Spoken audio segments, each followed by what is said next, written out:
여자들만 산다는 그 섬에 들어간 건 전혀 예상치 못한 일이었다. 친구들과 동남아 여행을 간 범진은 일행과 함께 요트를 타게 되었다. 헌데 갑자기 들이닥친 풍랑에 배가 뒤집어지면서 그만 정신을 잃고 말았다. 그가 깨어났을 때 친구들은 옆에 없었고 범진 혼자 해변에 엎드려 있었다. 그의 젖은 몸 위로 뜨거운 태양이 내리쬐었다. 멍하니 주위를 둘러보던 범진은 참을 수 없는 갈증을 느꼈다. 바닷물은 먹으면 안 돼. 절대 안 돼. 무섭게 밀려드는 갈증에 그는 정신을 차리려 애썼다. 그리고는 휘청휘청 바다 반대 방향으로 걸어갔다. 더 이상은 견딜 수가 없어. 모든 걸 삼켜버릴 듯 뜨겁게 내리꽂는 태양빛을 받으며 범진은 무거운 걸음을 옮겼다. 하지만 얼마 못 가 범진의 발은 멈추었고 그의 의식마저 꺼져갔다. 비가 오나? 현실인지 꿈인지 알 수 없는 상황에서 어디선가 물기가 느껴졌다. 그의 얼굴에 뚝뚝 물방울이 떨어지는 것이었다. 여보세요. 정신 차려봐요. 범진의 귓가로 희미하게 여자의 목소리가 들려왔다. 무거운 눈꺼풀을 힘겹게 들어보니 한 여자가 그의 얼굴에 물을 흘리고 있었다. 괜찮아요? 여인은 야릇한 미소를 지으며 그를 바라보았다. 내 배가 고파요. 여인에 의해 마을로 옮겨진 범진은 물과 음식을 제공받았다. 마을 사람들은 허겁지겁 음식을 우겨넣는 그를 신기한 듯 구경했다. 구경꾼들을 의식할 새도 없이 그는 수북이 쌓인 해산물을 먹어치웠다. 그렇게 한참 동안 배를 채운 후에야 범진은 호기심 어린 사람들의 시선을 깨달았다. 사람 먹는 거 처음 보나? 왜 이렇게들 쳐다봐? 민망한 얼굴로 주위를 둘러본 범진은 이상한 점을 발견했다. 근데 왜 여자들밖에 없지? 그 많은 사람들 중에 남자는 단 한 명도 보이지 않았다. 어린 꼬마들마저 모두 여자아이들 뿐이었다.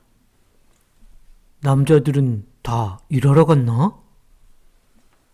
범진은 그저 우연이라고 생각하고 지나쳤다. 하지만 그것은 착각이었다. 저녁 무렵 자신을 구해준 여인의 손에 이끌려 마을 촌장의 집에 간 그는 그제야 섬의 비밀을 알게 되었다. 우리 섬에 오신 걸 환영합니다.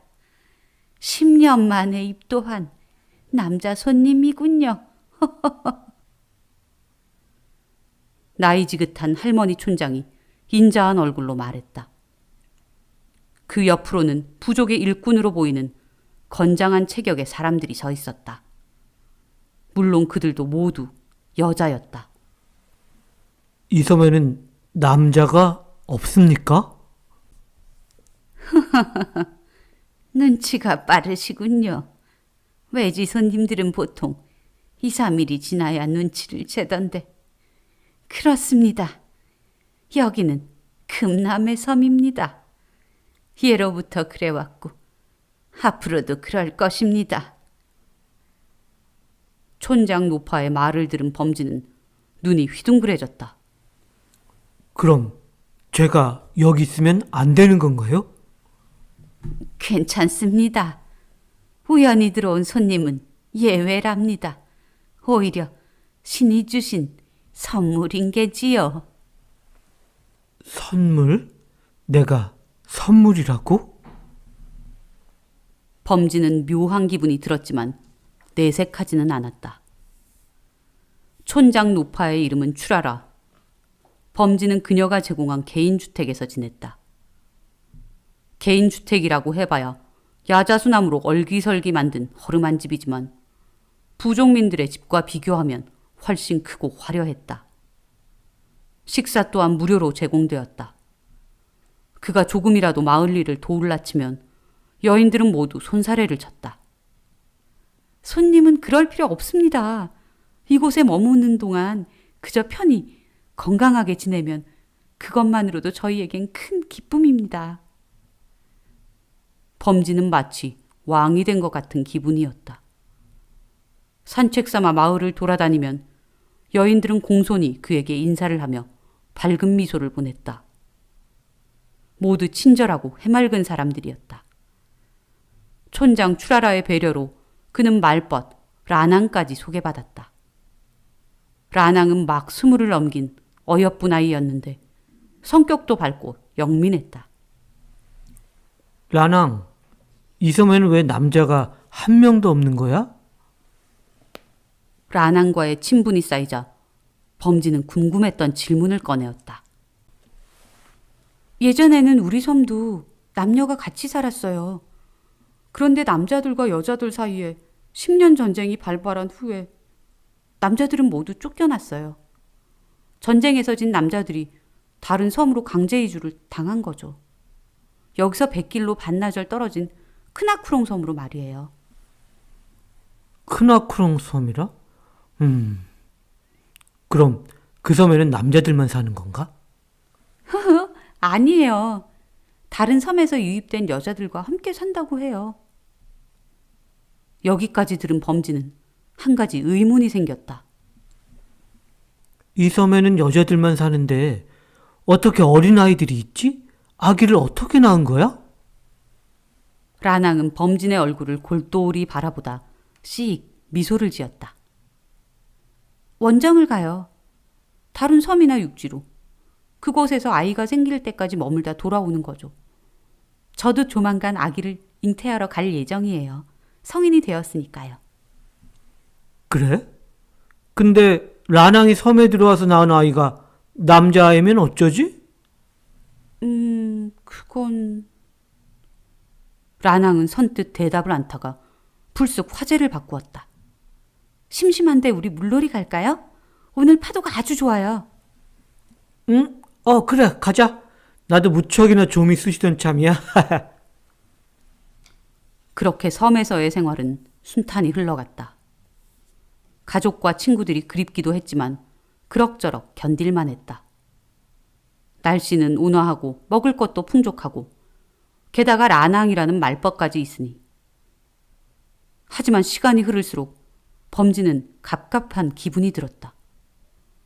지상낙원 같은 자연에서 부족함 없이 지내는데도 매일 똑같이 반복되는 일상이 답답했다. 느릿하게 흐르는 시간에 하루하루가 괴로워지기 시작한 것이다. 하지만 범진이 당장 섬을 벗어날 방법은 없었다. 이 섬의 규칙 때문이었다. 부족의 규칙에 의하면 이곳에 들어온 손님은 최소 1년을 머물러야 했다. 범진이 섬에 머무는 이유도 그 때문이었다. 사실 처음 한동안은 육지에 갈 방법을 찾기 위해 갖은 애를 써보았다. 하지만 섬을 나갈 방법만큼은 아무도 알려주지 않았다. 라낭조차도 마찬가지였다. 육지든 이웃섬이든 갈 수 있는 방법이 없었다. 몰래 마을의 배를 훔칠까 생각도 했지만 칼과 창을 든 건장한 여인들이 밤낮으로 지키고 있어 그마저도 쉽지 않았다. 그러고 보니 내가 손님이 아니라 죄수인 것 같네. 이렇게 갇혀있으니 감옥이나 다름없지. 그렇게 우울함을 견디며 어느덧 1년 가까운 시간이 흘러갔다. 나 다음 주에 육지에 가요. 어느 날 라낭이 그에게 이별 인사를 하러 왔다. 정말? 잉태를 하러 가는 거야? 네. 우린 아마 다시 못 보겠네요. 제가 돌아왔을 때 손님은 없을 테니까요. 그러네. 나도 이제 1년이 다 됐으니 드디어 섬을 나가는 건가? 그런 셈이죠. 그동안 고마웠는데 내가 배웅 나갈게. 아니요. 잉태를 위한 여행은 혼자 가는 게 규칙이에요. 누군가 떠나는 걸 보면 부정 탄다고들 하거든요. 이별을 고하는 라낭의 얼굴에 왠지 모를 슬픔이 서려 있었다. 그날 밤 범진의 머릿속에는 라낭이 했던 말이 계속 맴돌았다. 나도 드디어 섬을 나가는 건가? 그런 셈이죠. 뭔가 찜찜한 대답이야. 나가는 거면 그냥 나가는 거지. 그런 셈이라니. 범진은 고개를 갸웃하며 생각에 잠겼다. 그리고 며칠 후 마을을 어슬렁거리던 그는 분주히 움직이는 사람들을 발견했다. 마치 축제를 준비하는 듯한 모습이었다. 마을에 무슨 일이 있어요? 그가 기웃거리며 물어보자 커다란 키의 여자가 대답했다. 아이고, 주인공이 그것도 몰라요? 손님을 위한 축제를 준비하는 거예요. 축제요? 이제 1년이 다 돼가잖아요. 기분 나쁜 웃음이었다. 뭔가 비밀이 있다고 생각한 범진은 평소 친하게 지내던 꼬마를 찾아갔다. 마을에 축제가 있다는데 무슨 축제인지 알아? 네? 그거 아무것도 아니에요. 소녀는 불안한 기색으로 말꼬리를 흐렸다. 나도 이미 다 알고 있어. 내가 주인공이잖아. 그러니 걱정 말고 얘기해봐. 그래도 하면 안 된다고 했는데. 범진은 주머니에서 손거울을 꺼내 소녀에게 건넸다. 일종의 뇌물이었다. 괜찮아. 우리끼리 비밀인데 뭐. 안 그래? 거울을 받아든 소녀는 주위를 두리번거리다 그에게 귓속말을 했다. 내일 손님을 신에게 바치는 제사를 지낼 거예요. 새로운 생명을 위한 의식이요. 그거? 나도 다 알고 있었어. 난 또 뭐라고. 그는 당혹감을 감추며 소녀에게 호탕한 웃음을 지어 보였다. 그리고 태연하게 소녀의 머리를 쓰다듬었다.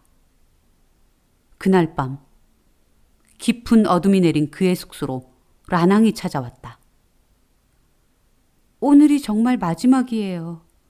난 내일 새벽 육지로 떠나거든요. 내일이면 축제날에? 네, 어쩌다 보니 날짜가 겹쳤네요. 부디 좋은 곳으로 가세요. 라낭의 말에 범진은 피식 웃음을 터뜨렸다. 좋은 곳 어디? 하늘나라 말이야? 그의 말에 라낭의 두 눈이 갈 곳을 잃었다. 다음 날 어김없이 새벽이 찾아오자 섬 여인들이 범진의 집으로 몰려왔다. 채 날이 밝기도 전에 모두 축제 열기로 들떠 있었다. 손님, 그만 일어나시지요. 여러 번 소리쳐도 기척이 없자 여인들은 범진의 침상으로 들이닥쳤다. 그만 일어나, 이 게으름뱅이야. 1년 내내 우리가 차려준 밥 잘 먹었으니 이젠 네가 신의 밥이 될 차례라고. 성격 급한 여인 하나가 이불 속에서 꿈틀거리는 그를 끌어내려고 획 이불을 뒤집었다. 아니 너는? 이불 속에서 발버둥 치던 건 다름 아닌 라낭이었다. 온몸이 포박되고 입에 재갈까지 몰린 상태였다. 맙소사, 이 약삭 빠른 녀석! 주민들은 그제야 범진이 도망간 걸 눈치채고는 서둘러 라낭의 배가 대기하고 있던 바닷가로 몰려갔다. 하지만 이미 범진의 배는 바다 저 멀리 나간 상태였다. 잘 있어라. 너희들 덕에 잘 먹고 잘 쉬다 간다. 아주 고맙기 그지없다. 이것들아. 범진은 온 바다가 울리도록 통쾌하게 웃어제쳤다. 하지만 달랑 배 한 척뿐 그는 어디가 육지인지 어디가 선방향인지 전혀 알지 못했다. 이거 난감하네. 이제 어쩌지? 끝도 없는 바다 위에서 범진의 배는 거친 파도에 밀려 이리저리 흔들렸다. 반나절을 흘러왔지만 여전히 주변은 푸른 바다뿐이었다. 범진은 작은 배에 벌렁 누워 할 일 없이 하늘을 바라보았다. 그리고 까무룩 잠이 들었다. 시시각각 변화무쌍하게 흘러가는 구름 사이로 검은 폭풍우가 몰려오는 것도 모른 채.